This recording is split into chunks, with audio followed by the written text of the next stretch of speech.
Assalamualaikum warahmatullahi wabarakatuh. Perkenalkan nama saya Disdayu, NPM 2208260034. Saya akan menjelaskan tentang rheumatic heart disease atau penyakit jantung rematik. Baik, yang pertama dari definisinya, rheumatic heart disease adalah kerusakan struktur katup jantung akibat demam rematik akut yang ditangani dengan tepat. Lalu untuk etiologinya, dia infeksi faring oleh Streptococcus beta hemolyticus grup A. Lalu terjadi reaksi autoimun atau molekular mimikri terhadap jaringan jantung terutama katup. Lalu ada faktor resikonya, dia usia 5 sampai 15 tahun, riwayat faringitis Streptococcus berulang, kepadatan penduduk tinggi, sanitasi buruk, akses pelayanan kesehatan terbatas, status sosial ekonomi rendah. Lalu untuk gejalanya sesak napas terutama saat aktivitas, lalu mudah lelah, palpitasi atau berdebar, nyeri dada tidak khas, batuk, pusing atau singkop, lalu edema tungkai. Lalu gejala munculnya dia biasanya bertahap sesuai beratnya kerusakan katup dan gangguan fungsi jantungnya. Lalu untuk pemeriksaan fisiknya, eh, dia murmur jantung paling sering diastolik di apex atau stenosis mitral, holosistolik di apex, lalu dia terjadi insufisiensi mitral.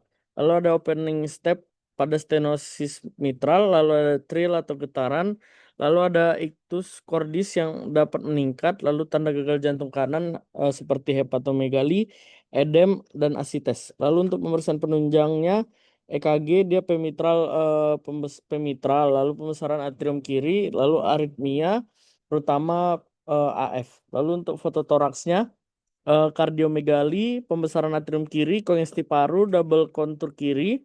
Lalu untuk ekokardiografi atau USG jantung, dia menilai jenis dan berat kerusakan katupnya.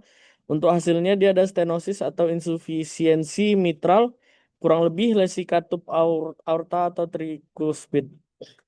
Lalu untuk darahnya, dia meningkat pada riwayat infeksi Streptococcus sebagai bukti infeksi sebelumnya. Lalu untuk darah rutin LED atau CRP dia dapat meningkat pada fase aktif DRA.